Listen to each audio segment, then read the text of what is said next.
We are live. Welcome, guys. This is Peter Voogd, founder of the prestigious Game Changers Academy, and thank you for tuning into our monthly Millionaire video series, where we interview the world's most elite and successful entrepreneurs, CEOs, and true game changers, people that I have massive respect for, and those making a huge difference, not just in their industries, but in the world. And today we have a very special guest. I've been looking forward to connecting with him for a very long time. Someone who you all know has played a massive role in educating people the right way on financial literacy. Robert Kiyosaki has challenged and changed the way tens of millions of people around the world think about money. An entrepreneur, educator, investor who believes the world does need more entrepreneurs who create real jobs. New York Times bestselling author of Rich Dad, Poor Dad, which changed the direction of my entire life, as well as many other people, sold 41 plus million copies, which makes it one of the best financial books of all time. And his book, Fake, once again, had a huge influence on how I think about the economy, about money, and everything else. And his new book that came out in January, Who Stole My Pension, which we'll discuss today, is also a game changer. Robert, welcome. It's an honor. Thank you, and congratulations. I mean, I read all your success, and it took me to 50 to get successful, so you're way ahead of the game.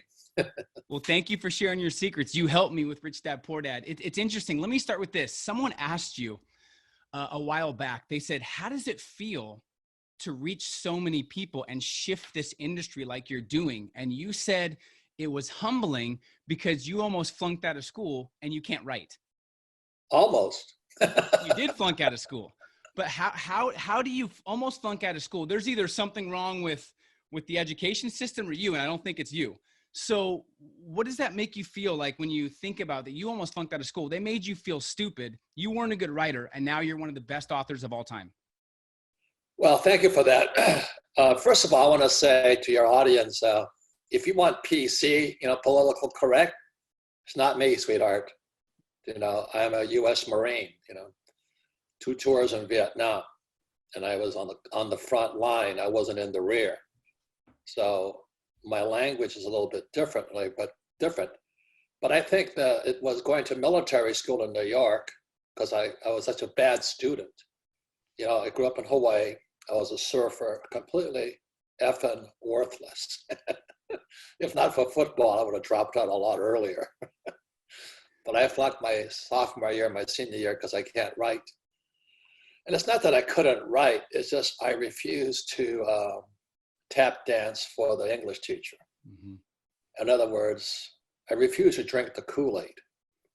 And so that's a personal problem of mine. I don't like Kool-Aid. Sugar is bad for me. And my first thought, Robert, too, back in the day, I've been wanting to ask you this because I think before we really dive in to the tactics and what's going on right now with the economy, my first thought when I was 18 and I read your book, Rich Dad, Poor Dad, I got angry that it wasn't taught in my school. And my first thought was, how did I just learn 4 years of nothing? And I read one book my mom gave me, and it changed my perspective. And I was like confused. What do you say to that when people get confused why it's not taught in school? Well, it depends upon you. You're obviously an entrepreneur. Not everybody's going to be an entrepreneur. So it's who your target, as you know, as an entrepreneur, first question, who's your target market? So my target market is definitely not the school system. In fact, I hated them and they hated me, so it's mutual. I think it's funny now. Yeah. But it was painful as a kid. Every day I'm called stupid. Pretty soon I just thought it was my middle name. And I just couldn't drink the Kool-Aid, So the story of Rich Dad, Poor Dad starts in Hawaii. I'm 9 years old, and I go to school. And the advantage I had was that I was a poor kid that went to a rich white school. So I'm sitting with this real rich white kid. They weren't all white, but they were rich kids. And their fathers were doctors, lawyers, bankers. They owned the businesses, ranchers, and all this stuff. And here's my father, the head of the education system, PhD, and we're broke. Our family is broke. And what am I doing with these kids whose mothers and fathers aren't PhDs, and they're rich. So that's where Rich Dad, Poor Dad started. So it started with me raising my hand and asking my fourth grade teacher, I said, hey, when am I going to learn about money? And she gave me that religious bullshit. The love of money is the root of all evil. And I said, look, this is not Sunday school. It's like I said, I've had an attitude problem most of my life. I said, just don't feed me that Kool-Aid, that bullshit. Just give me straight. So she wouldn't answer me. And so I went home and asked my poor dad. He's a great guy, PhD, poor, helpless, and desperate. Went to Stanford, University of Chicago, Northwestern. He was the head of education. He's the boss, and I'm flunking out. So he goes, say, Dad, when am I going to learn about money? And he says, our government doesn't let me teach you about money. So I'm now getting kind of this quasi bad feeling in my little 9-year-old brain. I think somebody's lying to me. And that's where my attitude problem started. So I said, why doesn't the government teach us about money? What are they hiding? And that was the whole story, where the genesis, where it began. So as a 9-year-old kid, I said, well, who's going to teach me about money? And my father, a good guy, a very smart man, 6'4" for Japanese, fairly tall. And he says, and he finished high school and finished college in 2 years, and a guy's PhD, master's, just went on right up through the system. And he says to me, he says, well, to go talk to your best friend's father, Mike. I said, why? He said, because your best friend's father, Mike's father, is an entrepreneur. And I go, que pasa? What's the difference between, what are you? And he goes, I'm an employee. And I go, what's the difference? Kids have to keep asking questions. Mm-hmm. And your parents can't answer them is the problem. So I said, what's the difference between an employee and entrepreneur? And he says, well, employees don't have to know about money, and entrepreneurs do. And that's why, so is that why we don't teach money at school? He goes, yeah, because employees don't need to know about money. So I said, well, I'm in the wrong place then, because I want to be an entrepreneur. I didn't even know what it was. I just didn't want to be like my poor dad. And so that's why what you're saying to me is some people really want to be employees. They want job security. They want a steady paycheck. They want a pension. And, they just never grow up financially. They look for jobs where an entrepreneur creates jobs. And they're two different mindsets, two different human beings, So that's where it starts. And so your audience right now, you have to look inside your heart, your mind, your soul, and your body and go, am I looking for a job? Am I looking for security? Or am I going to be the person that creates jobs and creates security for other people? Most people can't do that. So they shouldn't be entrepreneurs. They should be employees like my poor dad. So when you hear about financial issues and people struggling financially, you're not surprised at all?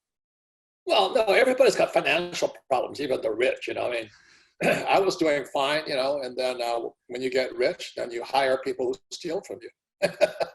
I've had CEOs and presidents just rip the shit out of me. So the problems never stop. No, because they're employees. They're not bad people. They're just crooks. They're not entrepreneurs. They don't know how to make money. They can work for money. They steal money. They can screw for money. But they don't. I found it interesting. By the way, guys, if you're watching, go ahead and comment below where you're watching from.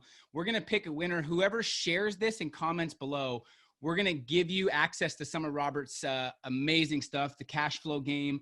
There's a Change Your Life Before Breakfast ebook we're giving you free. So we're going to pick some winners as well. So comment below and please share this video because we're really going to get deep. So in terms of the financial system and the education system, we're going to move on from that. But there's just this epidemic of traditional education. I want to finish with this.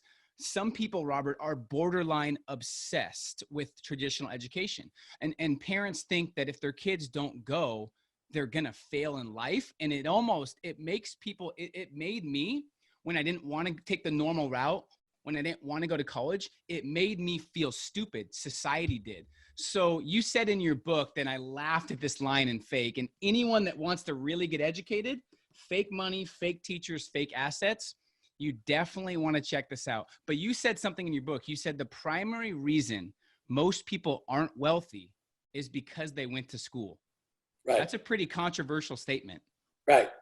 And what you're saying to me is what I discovered at a young age, or if you say don't go to school, you may as well piss on the Pope. You know what I mean? It's like a religion. You know, education is a religion. Well, if you don't go to school, you won't make it. But if you look at who didn't finish school, it's a guy named Steve Jobs. You know, he didn't do too bad. Zuckerberg never finished school. Branson never finished school. Michael Dell didn't finish school. Disney, Henry Ford. You know, the people who didn't finish school, but they didn't just drop out. They became entrepreneurs. And I think that's the difference. So those guys who drop out of school, and you see them every day, they're complete losers. You know, they're a loser in school and they're losers in real life. But people see that loser in real life and think, well, because he didn't go to school. Mm-hmm. No, he didn't fit in school. That poor person, that poor guy never found out where his life, where was he supposed to go. So I was fortunate that I had a great teacher, my rich dad. And my poor dad was a great teacher too. You know, they were great men, very good teachers. But having two dads, I got two different worlds. Do you know what I mean? And so my poor dad kept asking if I did my homework. And I would go to my rich dad's business. You know, I worked in his restaurant, I worked in his hotels, you know, and I played, you know, I'd work in the book, I work in accounting, I work in reception. I just worked all the different jobs. He never paid me. And at the end of the day, I worked for about an hour in his business. Then we play Monopoly. And so we play, he and his son, you know, my best friend and I, we play Monopoly for about an hour, you know, and finally I asked my rich dad, I said, what the hell are we doing? He says, I thought you'd never ask. So what do you mean by that? He says, well, most idiots wait to be told what to do. That's why they're never entrepreneurs. An entrepreneur sees an opportunity and does it, you know, and they don't wait for a teacher to tell them what to do because the teachers are idiots. So he says, so why didn't you ask me earlier? I said, well, I was just sitting there waiting for you to tell me why I'm playing Monopoly. And he goes, it's about time you asked. Why play Monopoly? He says, well, there's a million ways you can go to financial heaven. That's what he said. There's not just one way, you know. I mean, Steve Jobs found his way. You find your way, I find my way. But he also said that there's one of the great formulas for investing is on this board game. And we all know that formula. 4 green houses, red hotel. So today I'm an entrepreneur, but I'm also playing Monopoly every single day of the week. And this market crashing right now, I'm getting stimulated because there's a million people are going to lose all their real estate because they went to school. You know, a market crash is the best time to get rich. That's an entrepreneur's mindset. But a loser's mindset, oh, the economy is bad. The economy isn't bad. What I say to young people is the economy is between this year and that year. You know, there's the world out here. But the real crisis is between your left ear and your right ear and your heart. That's the difference. So I look at this crash and I feel for all the guys that are losing their houses, their cars. They're losing everything right now because they went to school, learned nothing about money. But for me, I also go, oh my God, there's so much opportunity coming now. Like 2008, you know, I was on CNN in January of 2008. And I told the world, Lehman Brothers is going to crash. Yep, I saw that. Yeah, Wolf Blitzer thought I was, you know what? And then that communist Pinko who worked for Wall Street, that government agent, she got all upset with me because she's a stock person, mutual fund person. I'm not mutual fund, I'm an entrepreneur. So anyway, January 2008, I'm on Wolf Blitzer. Says he never invited me back after that, by the way. And then in September 2008, unfortunately, Lehman Brothers did go down. The world economy crashed. Now, millions of people lost everything. Again, I just saw that as the biggest opportunity. So if I could speak to your millennial generation, you got to check what's between your left ear and your right ear, because this crash is made for your generation. You guys are the luckiest SOBs on planet Earth. If you can't become mega trillionaires off of this, you got garbage between your left ear and your right ear. That's what I want to say. Look at this little thing here. This thing is called an iPhone. I don't even know how to use the damn thing. But this is more powerful than anything ever produced on Earth. And this market crash was made for millennials. Now, my generation, the boomers, we're toast. We're screwed. You know what I mean? Because the coronavirus picks on us. We're out of time. Social Security's bust. Medicare's bust.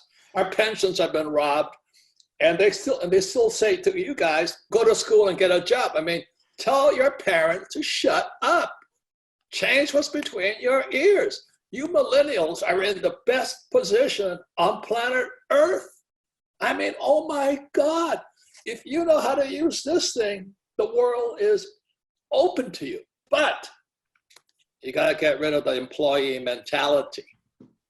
You've got to gain entrepreneurial skills. And that's what we teach at Rich Dad. So that's the difference. And it's just what, there's a crisis out here, but the real crisis is in here. And the crisis starts with, go to school, get a job, pay taxes, save money, get out of debt, buy a house because it's an asset, and invest for the long term in a well-diversified portfolio of stocks, bonds, mutual funds, and ETFs. Losers. You change those words between your ears, you'll not see the opportunity in front of you. Now, I'll say it again, you millennials, you should be praying to Jesus right now for this gift called the coronavirus and the biggest market crash in history. What a different way to think about it, which is why I'm so glad you're on this call with us, really helping people's perspectives. Because I do see a lot of people in this virus, because the boomers and because people that are older are still obsessed with traditional education, they're putting the two things between their ears. They're putting a lot of the old school mentality in there. And now the millennials that have parents like that, or millennials that watch the news and have that employee mindset, are also going to be getting screwed because they don't have the new mentality that they need to have to be wealthy. I swear to God, every time I see a millennial that's bitching and moaning, I know a lot of them too. They're kids of my friends, I'm a Marine, we call them pussies, wimps, snowflakes. I mean, this is the best time. You guys, you were born for this. God gave you the biggest opportunity. Coronavirus is going to wipe us out, my generation out. The market crash is going to wipe out my generation. You got clear sailing ahead. and you got this. The trouble is what's between this. Go to school, get a job, work hard, save money, get out of debt, pay taxes, and invest in the stock market. Yeah. Boom. So what are some tactics right now, Robert, to the people watching that really are hungry? They're the millennials that maybe are already making money online. They're using their phone wisely. They're not really listening. They're going against the grain.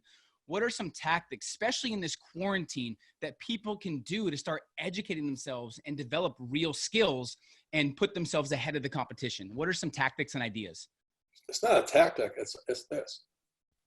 Look, it's strategic. It's not tactical. I went to military academy. So it's between a tactic and a strategy. So strategy is kind of like your plan, tactics, your execution. Okay? So those are big differences. So you got to change your strategy. Is think about this, okay? The thing I hear millennials say, oh, I made $1 million. I say, so what? See, the problem is you're still working for money. If you read Rich Dad, Poor Dad, Rich Dad's lesson number 1, or the lesson in Rich Dad, Poor Dad is rich don't work for money. You've got to convert that money, whatever you're making, into an asset. Now, once you understand an asset is something from the Rich Dad, Poor Dad, assets put money in your pocket. Liabilities take money from your pocket.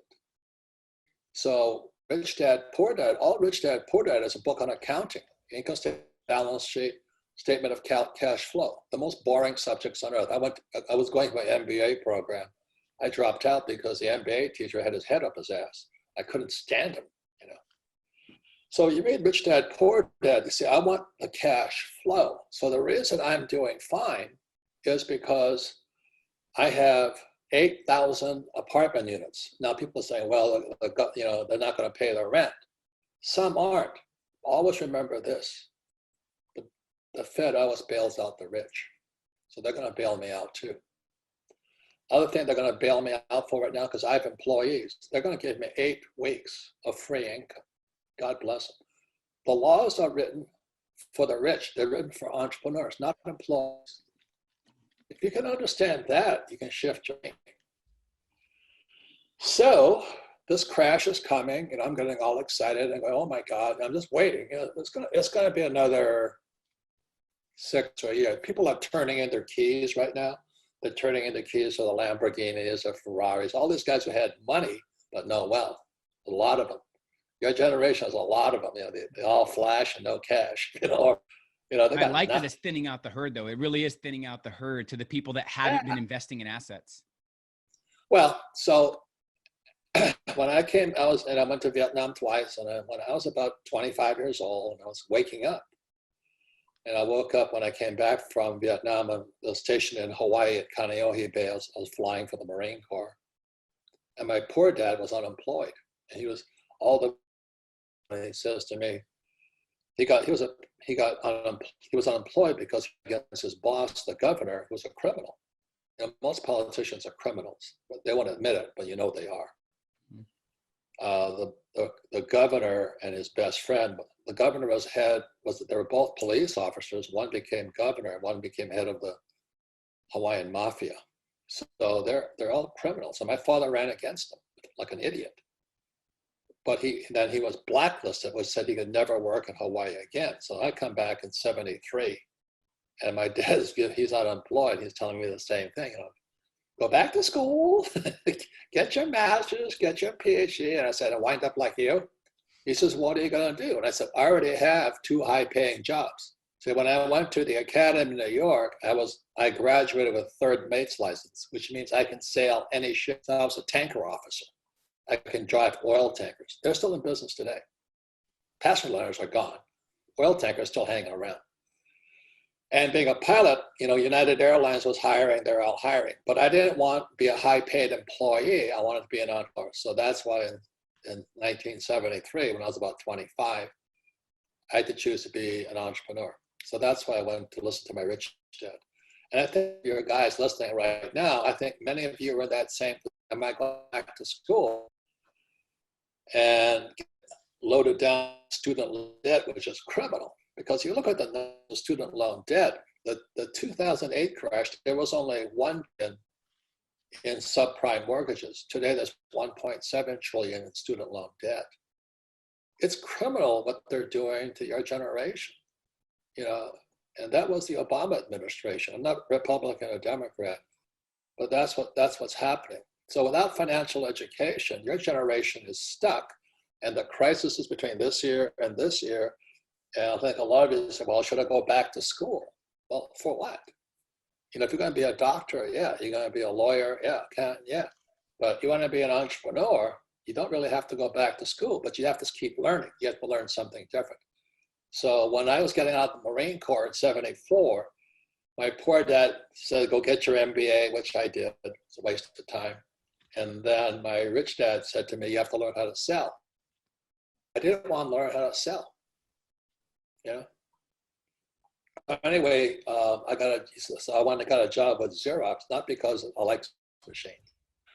I got a job with Xerox, a great sales training program. So today, for most millennials, the question is, can you sell? And with this little puppy here, if you can't sell, hang it up. This thing is so great because I'm now on Twitter. I love Twitter because I'm testing market pitches. So this morning, I already posted. I didn't know this. A lot of people get no response from Twitter. This morning, I posted in 4 hours. I got 4,000 likes. That's how I know whether I'm selling or not. I got my hates also. But if you guys can't market test your pitch, your words, hang it up. So I'll say it again. This crisis is made for you guys unless you went to school.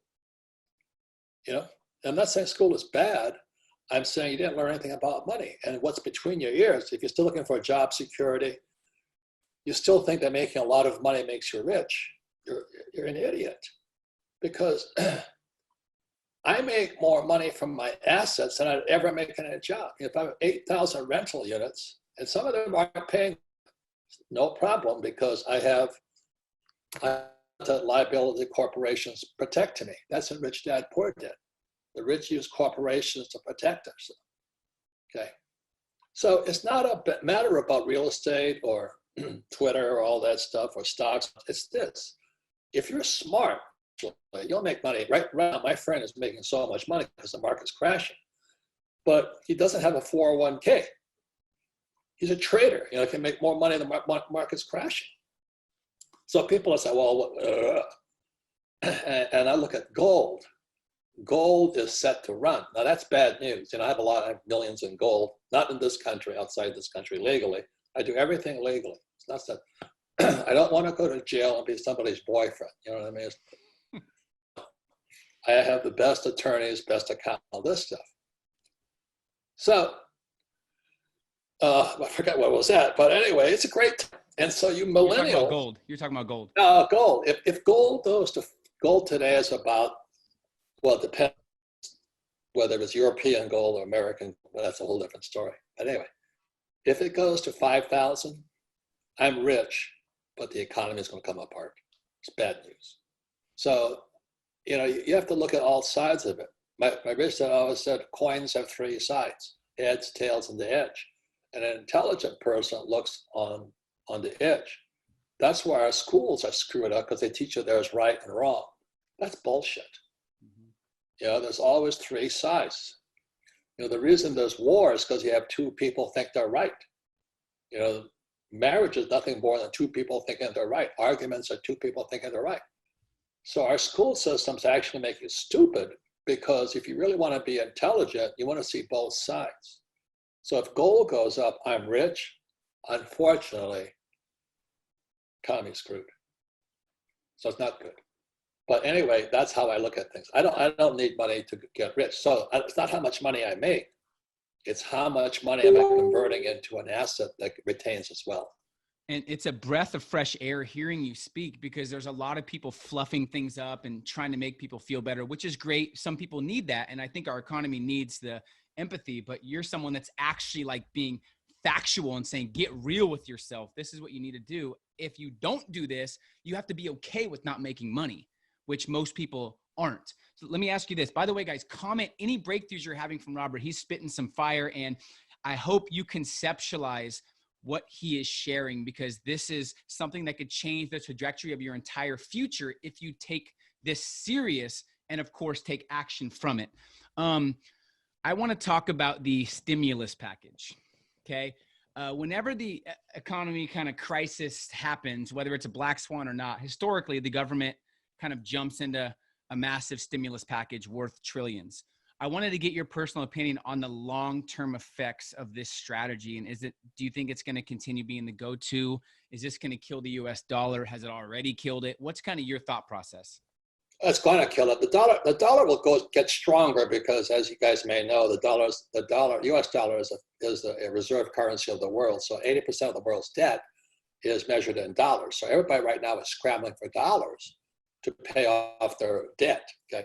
But there's a great book, if any of you care to read it. I think this is probably the most important book. It's called The Creature from Jekyll Island by G. Everett Griffin. You can tell I studied the book.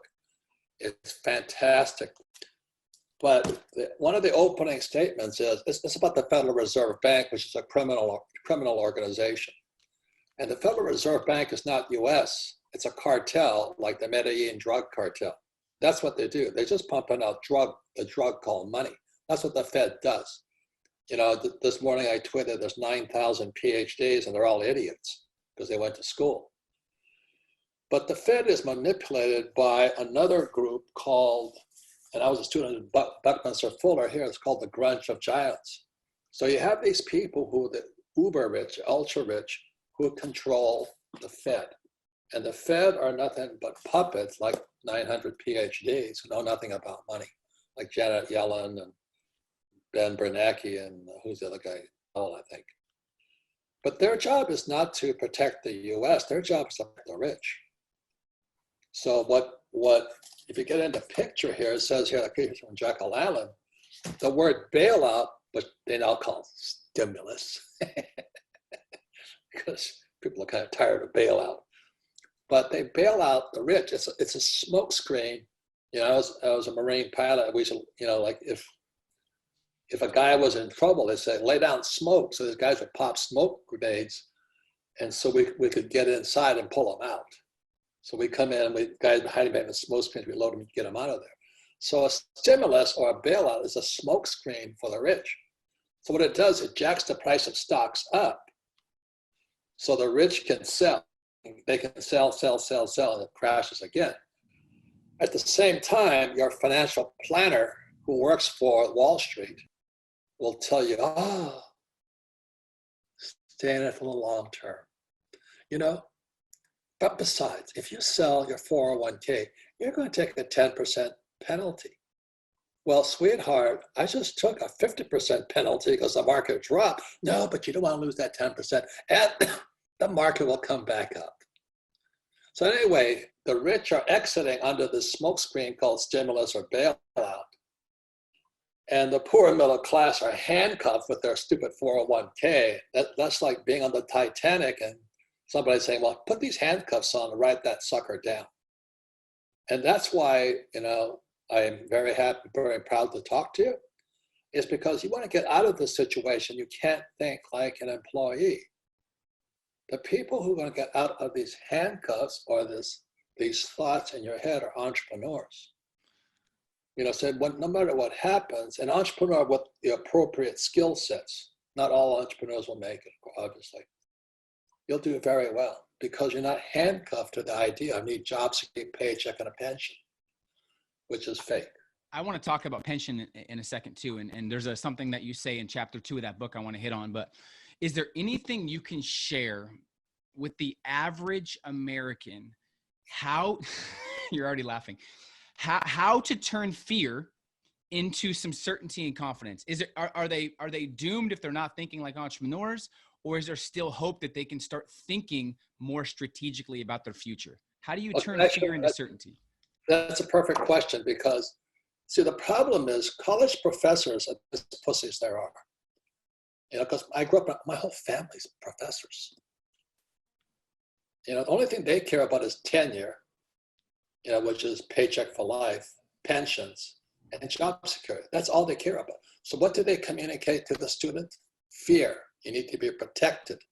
So that's why your generation, millennials, I've never seen so many snowflakes in my whole life. You know, you can't trigger an event, might hurt their feelings. And I'm going, well, join the Marine Corps and get your feelings really hurt and your ass kicked. Oh, no, you must be nice to me. You know, the 72 words for genders are, you know, I didn't know there were 72 types of gender. You know, when I was a Marine, it was he or she, that was it. But now, I want to be called this because I like boys, but boys were half girls and girls, I'm going, holy moly, you know what I mean? It's just so protected. And that's what the teachers, the professors are teaching everybody. You need protection. The world is dangerous. And so that's the fear. So these people who are looking for job security is because their parents and the teacher, how should I say it, transmitted it to them. They didn't do it through their words, but you feel people who are scared. Mm-hmm. You know, you can feel a person who's angry. So I can feel fear. So when I go and I stopped going to colleges simply because all I did was piss them off because they got angry and fearful. You know, fear stands for false evidence appearing real. And these guys live in fear. That's why my poor dad wanted a 10-year job security paycheck. So check this out here. I can see this. These are the 4 intelligences. One is mental, another is emotional, one is physical, the other is spiritual. Those are 4 types of intelligences. The reason I created the cash flow game is because a cash flow game, when you play the real game, not the electronic game, but the real cash flow game, the board game, to get through the game, every time you play it, it's mental, emotional, physical, spiritual. And spiritual is different than mental or all that stuff. Okay, so this is what we're taught in military school. So emotional intelligence is it. As a Marine pilot, I went down 3 times in Vietnam. If the Marines had not, if flight school and the Marine Corps had not taught me how to control I'd be dead. So what happened is every day we'd practice. We practice crashing every single day. And pretty soon I could fly any aircraft, regardless had an engine or not, whether I was shot up or not, I could still fly that plane because emotionally I was clear. And there were several times I write about it in Fake that I went spiritual. You know, I knew I was going to die that day. And then I lost my engine. I was at 1,500 feet. I had a crew of two pilots and 3 crew members were loaded with guns and ammo and all the rockets. We're going to die that day. And it was one of the first times I ever experienced true spirituality. There was this calm, like, I'm going to die. We're going to die. And it wasn't fear. It was like this peace. So the reason I do this is I'm going to create the cash flow game. If you play that game 100 times with fake money, you'll learn to overcome your fear. But when it's in school, the kids leaving school are like their school teachers. They're so afraid of making mistakes. Well, how in the world do you learn if you don't make a mistake? How does a baby learn to walk if the baby doesn't fall down? How did Tiger Woods become the greatest golfer? Did he read a book and go take on the Masters? Yeah, our schools teachers are criminals because they're teaching you not to make mistakes, and they teach you if you're asking for help, that's cheating. Well, I ask for help. I have all my Rich Dad advisors, really, really smart people, men and women. So I don't know everything about accounting. I don't know everything about taxes. I don't know everything about corporations. I don't know everything about banking, but I have a team. They're my advisors. But in school, that's called cheating. So what happens to people is they leave school, they look for a financial planner. And that's that woman on CNN, Wolf Blitzer. She works for Wall Street. And those are the guys that are robbing our pensions and our banks. They're stealing from all of us. And our school systems aren't complicit. They cooperate with Wall Street so the heist can take place. And that's this book here, which is Bucky Fuller, who was one of the greatest geniuses of our times. The RUN stands for Gross Universal Cash Heist. The cash heist starts in the school system. No financial education, which goes back to when I was 9 years old. I asked my teachers, hey, when am I going to learn about money? And she gives me this quasi-religious crap about the love of money, And my dad then tells me, he says, the government won't let us teach money. And that was kind of the genesis of my life. And that's why I'm kind of this idiot running around going, well, I'd rather be an entrepreneur. I don't want job security. I don't want a steady paycheck. I don't want a pension. I just want my freedom. So there must be people right now that don't want you to teach this stuff and don't want you to educate people. Of course. That's why I'm not invited on CNN anymore. You notice the guys that get taken off the TV programs, they're guys like me. The ones that tell the truth. But that's why the good news is, that's what I'm going to say to you millennials again. You're in the best place at the best time of your life perfectly. Don't wait till you're 65 like the old guys to wake up. The best teachers today are on YouTube. There are some fantastic teachers. I'm on YouTube all the time. If I had YouTube, I don't know where I'd be today. I'd be farther down the road. But you go to school, you listen to some teacher who needs job security and a pension and teaches you that, people shouldn't hurt your feelings. Oh my God. Wake up. That's not the real world. The real world is mean, tough, and crooked. And you better put your team together because, if you don't have a good team, you're screwed. You have a financial planner. They work for Wall Street. They don't work for you. Wake up. That's all I'm saying. But I get hammered. But I want to say to millennials again, if you're an entrepreneur, you have the entrepreneur mindset and skill set, which takes time to get, the future is very bright. But if you're looking for job security, it's just very dull. You taught me too to get a team, lawyers, accountants, and make sure you're protected. And that's something that I took very serious. It's interesting too, Robert, because following directions and doing what's popular makes you popular in school, but not following directions and doing what's unpopular makes you successful in life. So it's like the exact opposite of school in a way. That's like I said, my only problem was extreme boredom. Yeah. So I want to hit on, but before we leave, I want to hit on pension. In chapter 2, Who Stole My Pension? You claim that people are too frail to work and too poor to retire. That's going to become the new normal for some of the oldest. Something our listeners need to know is not just how to build wealth to achieve the lifestyle they want, but also how to maintain that lifestyle throughout retirement. How can we be more mindful of our financial futures and protect ourselves from this pension nightmare? Is there anything people can do to prevent it, or is it too late? Well, of course, I'm going to say it starts with Rich Dad, Poor Dad, Cash Flow Quadrant, book number 2. And then get the cash flow glass. And I would get the board game because it involves, physical. It's like you can't learn to play golf without a golf club. Mm-hmm. But people are trying to, like the school teacher, they're trying to do it in their heads. So, and that's why I would go to YouTube. There's some really great guys on there, like Gammon, he's fantastic. Patrick Bet-David, he's fantastic. Jim Rogers, my age, Jim Rickards. These guys are real investors. They're not these fake guys. They don't come from Wall Street. Look, in my generation, I'm not making them wrong, but there was Susie Orman. The guys are probably too young, but she was the queen of the hop. She was a waitress who became a financial planner, and she's the one that teaches you to cut up your credit cards.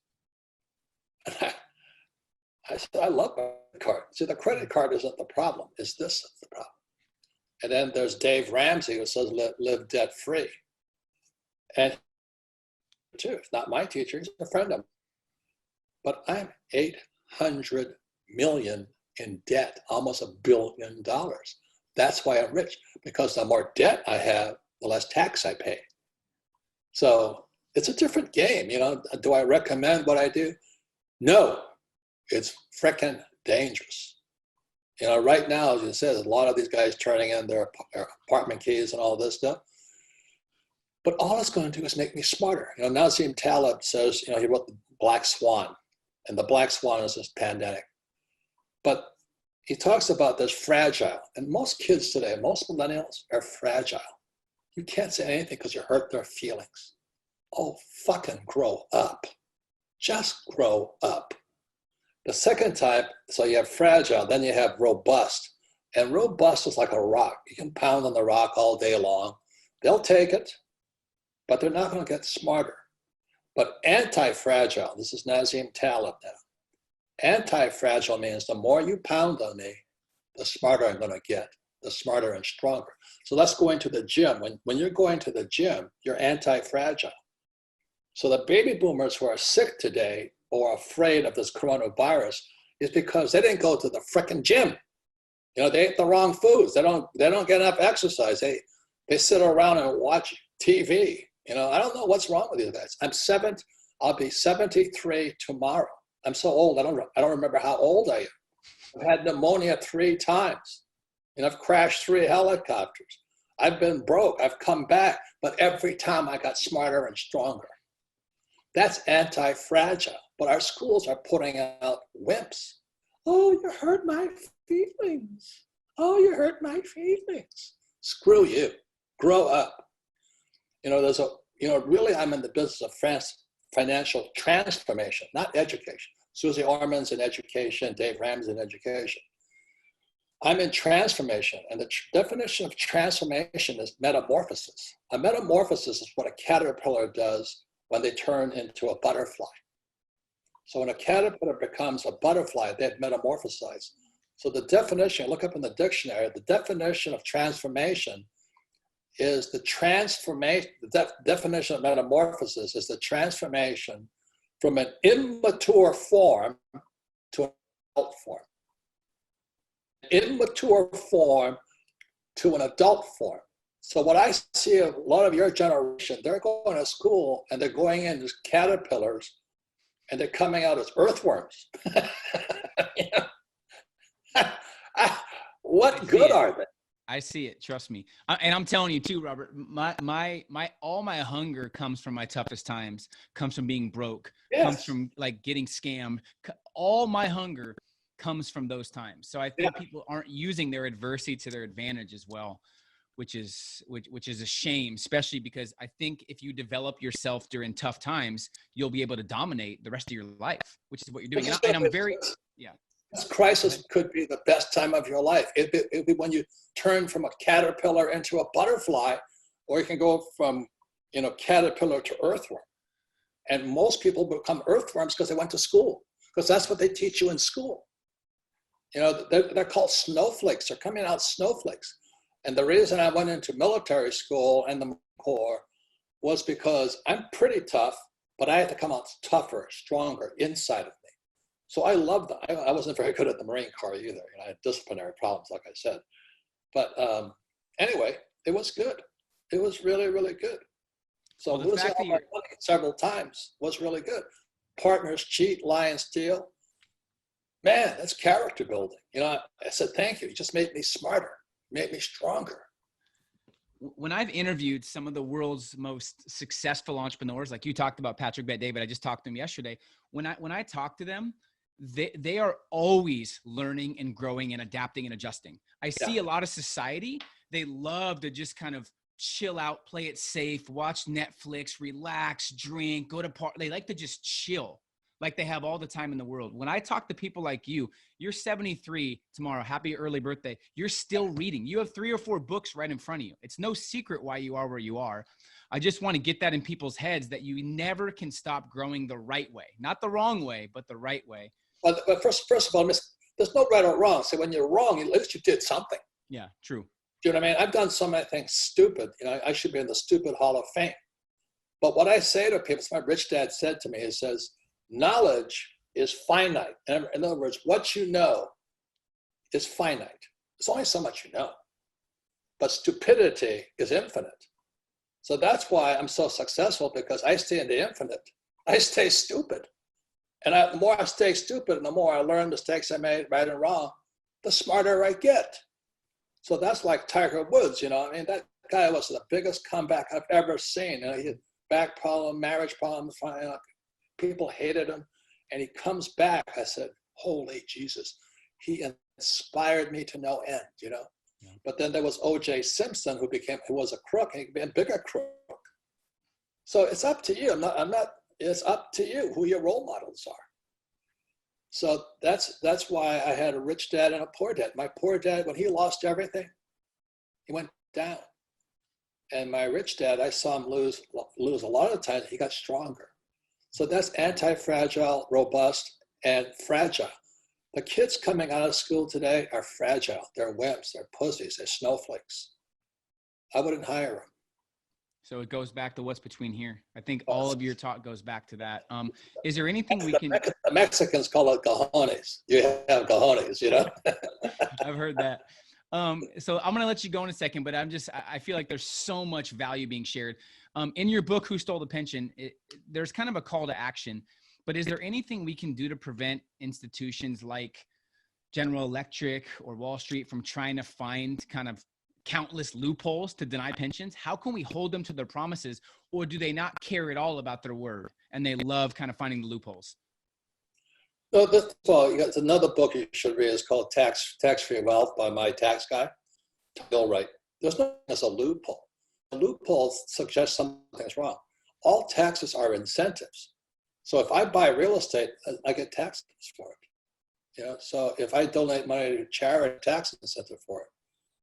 So like right now, the government's going to print, I don't know how many billions, whatever they're going to print, but they're going to give me 8 weeks of salaries to pay my employees. I'm going to take it. Well, that's not fair. I'm going to take it anyway, because they're going to forgive it. The point here is you've got to see on both sides of the coin, heads, tails, and the edge. So the loopholes are always good. Now, the reason I encourage gold, silver, and Bitcoin or crypto is because gold and silver are outside the Fed. You see, this is the criminal operation. It's called The Creature from Jekyll Island by G. Edward Griffin. The Fed's criminal. I'm not saying they're good or bad, but they rip off. They only have one thing, is to make the rich richer. I refuse to participate with the Fed's gold. Is a Fed real gold, not ETFs. I don't trust ETFs. I don't trust anything paper. All my money goes to gold, silver. If I was your age, I'd be in Bitcoin, because Bitcoin, as you know, is open source. It's people's money. So gold and silver are God's money. It was here when God was created. And so when blockchain technology comes out, you guys are now open source, and it's people's money. The Fed can't mess with it. Now, obviously, it won't be long before the Fed comes out with their own crypto, and they're going to do that. But my lesson is I'm not going to change Wall Street. I'm not going to change the Fed, but I can change me. And I'm going to change what I put my money in, put my time in, and all this stuff. That's what I can control. I can't control them. I can control me. So I love gold, silver, real gold, real, not paper, no ETFs. And I store it outside the country legally. Said you can do it legally or illegally. I do it legally. And if I was a lot younger, if I was 25 again, I'd probably be in crypto. Because so someone has 100K liquid cash, not real estate. You're thinking gold, silver, or crypto. And I invested crypto. I have for a couple. I'm not a financial advisor. So the biggest mistake a person will make is say, "Oh, I got $100,000. What should I do with it?" You're saying, "Hi, I'm an idiot with $100,000. What should I do with it?" And what are they going to tell you? Give it to me. Give it to me. That's what a financial planner does. They're not bad people. But asking a financial planner what to invest in is like asking a cannibal what's for dinner. I needed a good laugh this morning. By the way, guys, if you need more clarity and this is a deep dive book. It's funny, Robert. I ordered this thinking it looked like smaller online, and I thought it was like 200 pages. I ordered it. I was like, whoa, that's bigger than I thought. 450, but I loved it. I read it in a week. And your life has changed. You see, for sure. You see a different world. That's all it is. I'm proud of you because all you see is opportunity now. And you have peers who see nothing but despair now. Yeah. And it's up to you between this. Change this, you change what you see. I want to be respectful of your time. Thank you so much. Is there anything you would tell, if you could go back and you were looking at your 18-year-old self, is there anything you would tell him or change? Or are you glad you went through everything you went through because it brought you to who you are today? What would you tell like an 18-year-old Robert Kiyosaki? I'm just glad I didn't listen to my mom and dad, because I would be probably a college professor like my dad. So I'm very happy, I'm very happy I flunked out of school. I'm very happy I joined the Marine Corps. And I did well, I made pilot, I did all that stuff, I was a lieutenant, and I did well. But I also knew when I was drinking Kool-Aid. It just didn't feel right? Yeah, spiritually. Yeah. Spiritually. Because if you're afraid, your spirit's not taking over, you're fearless. Nothing wrong with being fear, but you're not spiritual at that moment. Well, I want to thank you so much for playing your part to really shift this culture in a positive way. And of course, most people watching won't listen, but to the ones that actually listen and really execute, I'm so excited to hear how much their life changes in the next 1, 3, 5, 20 years. You're definitely on your game, and it's inspiring talking to you. I would recommend checking out all of his stuff, the Cash Flow Game. If you want to get entered in some free stuff, make sure you share this and also comment below your biggest breakthrough. But once again, man, thank you for leading the way. You are a breath of fresh air to the entrepreneur and financial world, because there's so many scammers and so many people speaking false hope in people. So thank you for being the one that's the real deal. And back to you the same, your future is very bright, but for many other people, it's not.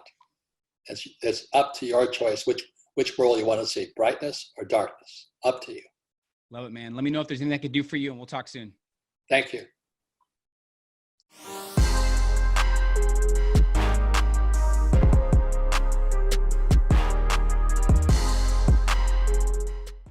Hey, what's up? And thank you for watching this video. If you enjoy this video and this content, make sure you hit the subscribe button below, put the notifications on, and I assure you, you'll love this content and these videos. Years and years ago, 25 years ago, I was reading Karl Marx. And what Karl Marx said, is a communist. He said the problem with America is the American spirit was too strong, because, the original pilgrims and pioneers coming to America, they were basically refugees. They were running from oppression. So he said the spirit of America was too strong, so communism would never work. So I said, before communism could take place in America, the American spirit had to be broken. And the only way you can break their spirit is to make them weak financially. And once they become weak financially, then they'll start accepting money from the government. That's what I think is going on in the bigger picture.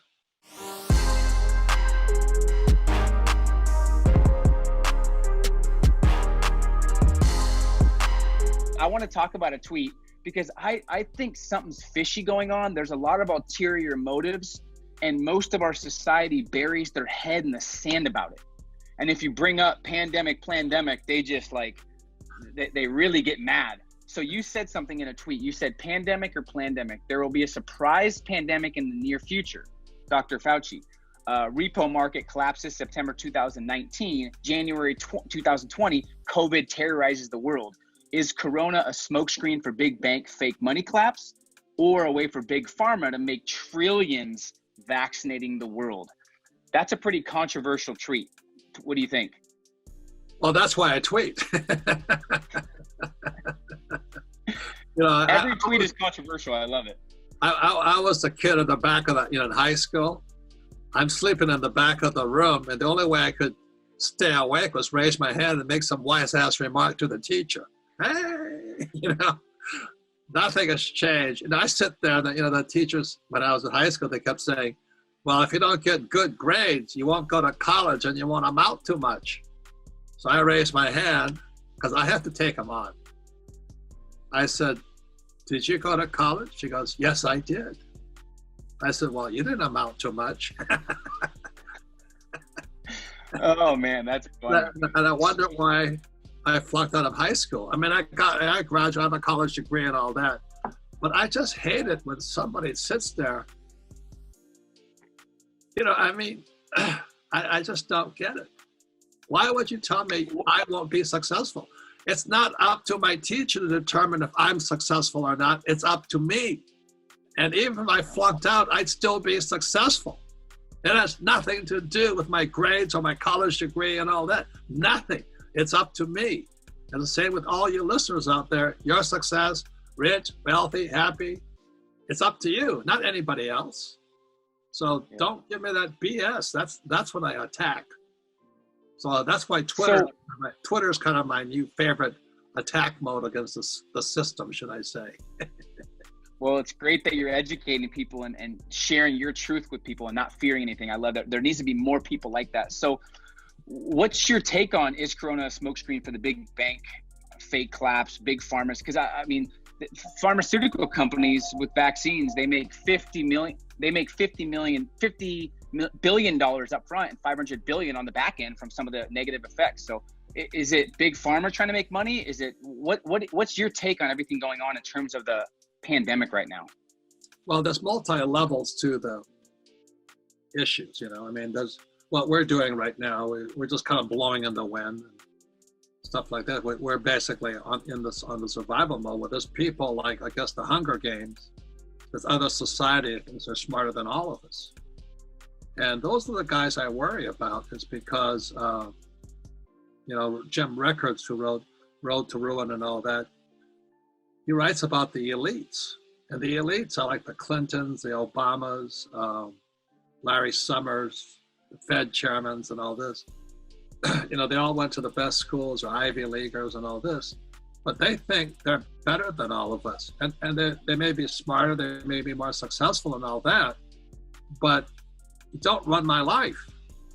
I don't care if you went to Harvard. You just don't run my life. And you want to stick that vaccine in me. I don't have any problem with the vaccine, but don't make me do it. If I want to take it, let me take it. I don't want to take it, I don't want to take it. But I hate it when these pointy-headed SOBs up there are telling me how to run my life. I obey the law. I pay no taxes legally. I obey the law. You can too. The laws are equal. But without a financial education, you're going to pay taxes. So if you're paying taxes, your education's suspect. Your education did not prepare you for the real world. So I pay no taxes, and I get attacked for that. And say, well, look, I obey the law. No! And these pointed-headed trolls who Twitter against me, especially when I'm especially I don't want to be vaccinated. Give me a break. Run your life. I run my life. That's all I ask. You want to get vaccinated? Just take an IV. Take the whole damn thing. Take my share too. I'd rather be healthy than take that crap. So with the virus, so my thought, and I want some clarification on what you think. there's been worse viruses in the past, many, hepatitis, MERS, Ebola, HIV, influenza, but they never shut anything down. And there's things right now that kill a lot more people than the virus: smoking, heart disease. They say the amount of mosquitoes, the death of mosquitoes is more than the virus. So I'm not downplaying the virus, but there's a 99.8% survival rate. Why are people so quick to give up their rights? That's what I'm confused about. Well, that's what I'm saying is, how far up does that order come down from? So this guy, Dr. Fauci, you know, his name should be Dr. Fascist or Adolf Fauci. You know, I mean, I think he's Adolf Hitler reincarnated or something. You know, they just want this power, and it went to their heads. So, but who's pulling his strings? Like, my question is, when I describe the Federal Reserve Bank, to me, all those guys, those 900 PhDs working for them, they're just puppets. I want to know who the puppeteer is. And so that puts me in the tin hat category of, you know, conspiracy. But you and I know somebody else is pulling the strings. You know, yep. when you look at who controls all the evening news, you know who controls it? Big Pharma. You know, when old guys like me are watching the news, they're talking about diabetes, heart this, all that. It's because the old guys need those drugs. Now, if pharma can get everybody to inject everybody, make it a mandated law, they're going to make trillions, but at the cost of our freedom. And I don't know if them making trillions is worth my personal freedom or your freedom. But a lot of the trolls on Twitter will come after me. Well, if you want to get injected, inject yourself. I'll buy the needle for you. You know, do I care? No. Just don't take your freedom. Yeah, leave me alone. So I don't know who's pulling the strings. That's what I'm saying. So I think Trump is kind of, you know, rocking a hard space, because even Fox is controlled by Big Pharma, Fox News. So if he crushes Fauci, Fauci will call his friends, and Fox will attack Trump. You know, we don't control the news, but that's why what we're doing today is new, is I can talk to you directly without having to watch the news. So that's why I'll speak to you directly, and it's safer than being on the news, you know, on CBS or ABC or NBC. This is a lot better. So this is the new world.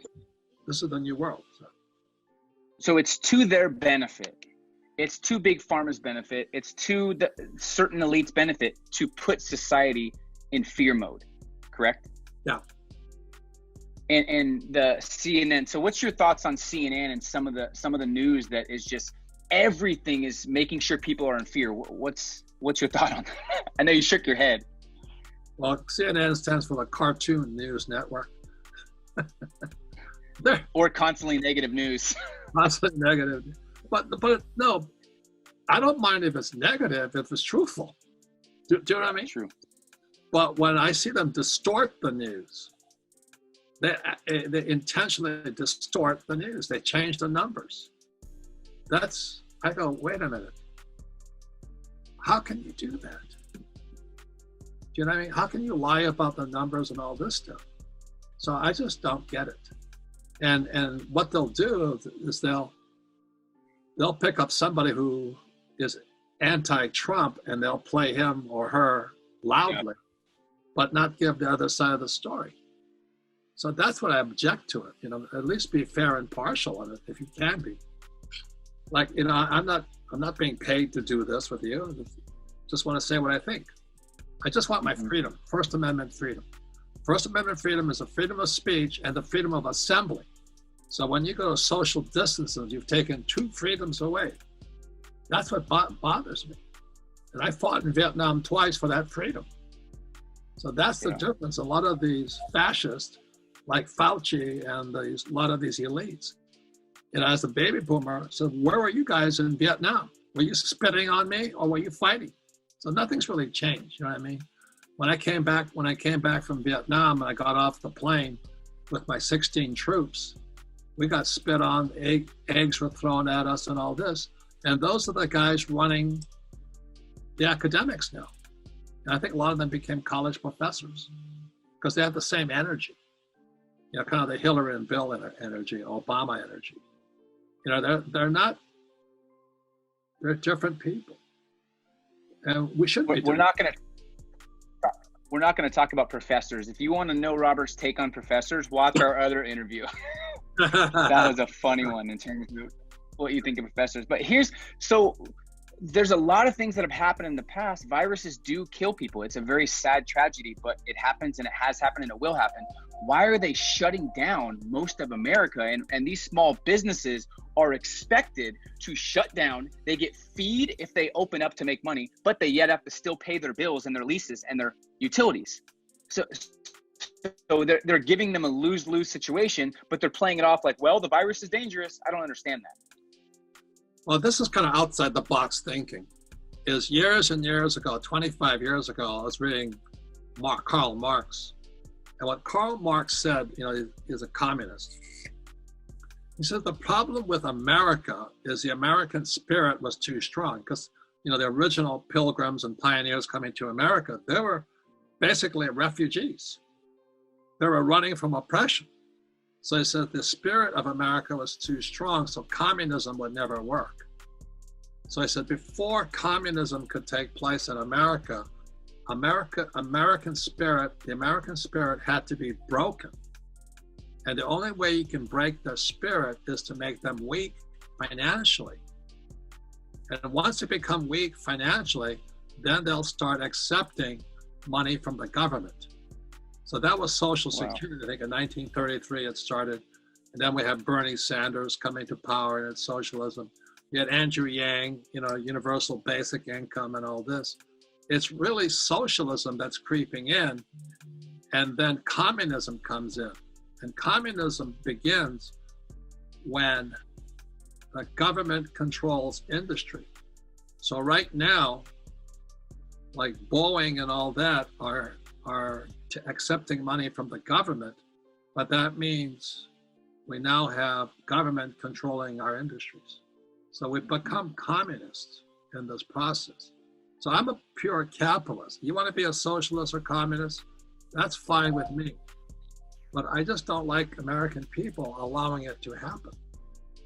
You know, they just let these companies, the Fed now owns large percentages of many of our biggest corporations. That's communism. That's oligarchies. You know, and to get us to comply, they break our spirits. We crush the small businessmen, we crush the small restaurants, we crush the thousands of jobs and everybody, just so that they can inject communism and socialism into our system. That's what I think is going on in the bigger picture. And the number of deaths, you see, it's always money. When you look at what are some of the biggest killers in the world before Corona, it was opioids, drugs from pharmaceuticals. And the pharmaceutical companies were pumping out all these and I don't do drugs, so, you know, they were pumping out all of this stuff to make billions of dollars, and it was going to people who are already depressed. You know, people who can't get a high-paying job, people who aren't paying their bill, they're not getting ahead financially. So Big Pharma produced all those opioids, and those guys stuck it in their veins, or however you do that stuff. You smoke it, drink it, I don't know what you guys do. Those guys do. But there are more deaths by opioid deaths than there are by coronavirus. So I look at Big Pharma and the Fed and the pointy-headed, you know, Hunger Games ruling class who are destroying us. That's what I fight against, you know? That's what I fight. That's why I'll speak. It's worth speaking, or just lay down and I'll put the needle in me. You know, that's kind of how I feel about it. So I'm not saying I won't take the vaccine. I just don't like them lying, cheating, stealing, and taking away our freedoms. So it sounds like they want people to be dependent on the government. And it seems like the government or the higher ups don't really like small businesses or independent thinkers or entrepreneurs in a way. Right. You got it. And that's why there's no financial education in our schools. See, they control us through the academic system. Look, when I came back from Vietnam, I was at Norton Air Force Base, and we came off the plane, and I still remember, the officer, I was only a lieutenant, but this colonel that was in charge, he says, gentlemen, as soon as you get off this plane, get out of your military uniforms as soon as possible. Don't let anybody know you're in the military. So we got off the plane, and there were thousands of these elites yelling at us, spitting at us, calling us baby killers, throwing eggs at us. And I think those guys became the college professors. And that's why California is so effed up. That's why they're more, California, they still don't let you go to the beach and all this stuff. They want to keep us shut down for 90 more days. They're going to kill more people because of that than that stupid coronavirus will ever kill. And the number of drugs and suicides and spousal abuse and all that going on, it's horrifying. But just look at the relationship between Big Pharma and opioids, and Big Pharma and this vaccine, and Big Pharma's control of the media. Look at that, and Facebook and YouTube. Look at all that. So I watch all that and I go, why am I so afraid of speaking out in my own country? Something's wrong. Mm-hmm. So you talked about your respect for Elon Musk, and you said, bravo, Elon Musk, for defying Dr. Fauci and his fastest and reopening Tesla. The world needs more leaders like him and South Dakota Governor Kristi Noem, who refused to shut down her state. I love this. We have way too many wimpy leaders, and we need more leaders with guts. Is that something you strongly believe? Yep. And that's why it starts with you, me, and different people.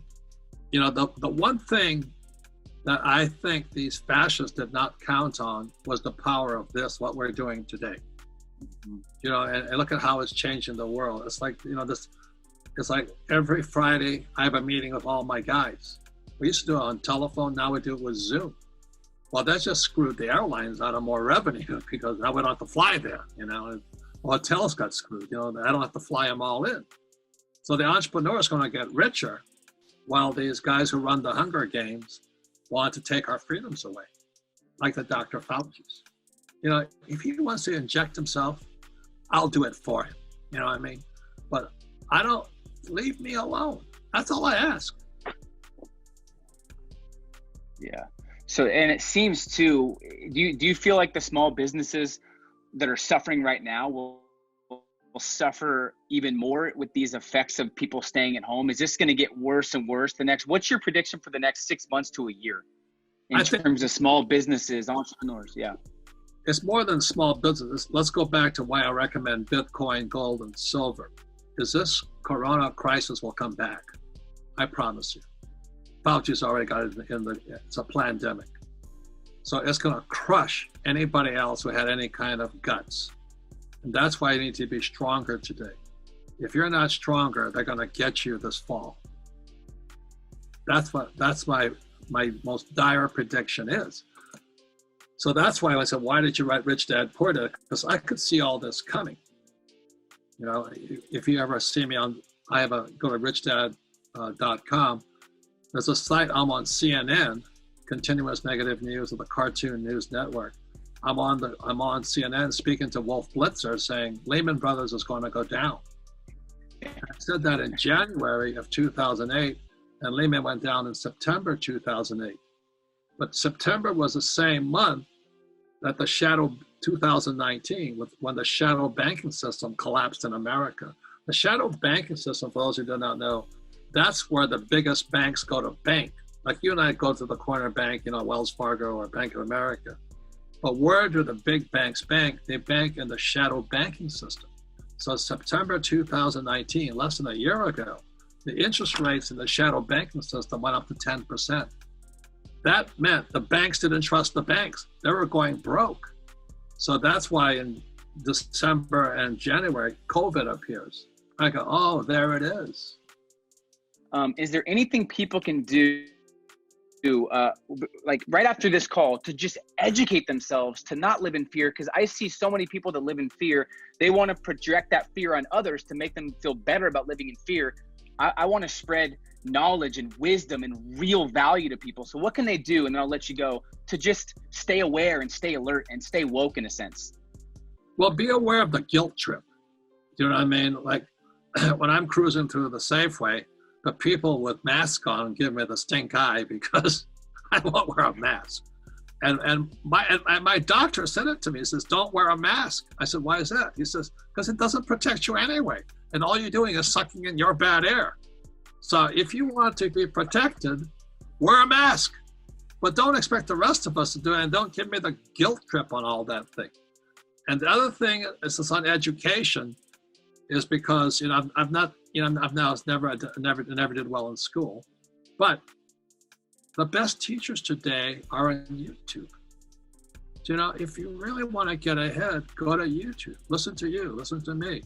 There's so many. There's Jordan Peterson. I think he's one of the greatest college professors around, you know. So invest your time watching YouTube and some of the great teachers, and listen to opposing points of view. Because that's what life is about. Not everybody has the right answer. Everybody has a different point of view. So anyway, it's the most exciting time. The technology is here for us to make us stronger. The iPhone is the most powerful tool invented for entrepreneurs. It's the most powerful tool. But the iPhone is only as good as you. You know, the saying I have, you know, is that when you look at all the homeless people in LA, most of them have iPhones. But it doesn't do them any good, because the iPhone is only as good as the guy holding it or woman holding it. So you have the most powerful tool. Go to YouTube, beef up your knowledge and intelligence, and use it to be an entrepreneur with the iPhone. Or you can be a homeless person. I don't know what they do with it, but they have them, but it doesn't do them much good, because the power isn't in the phone. The power's in their brain. And that's the most important message I can leave. We all have that power, but you got to have some guts today and keep getting educated. Thank you.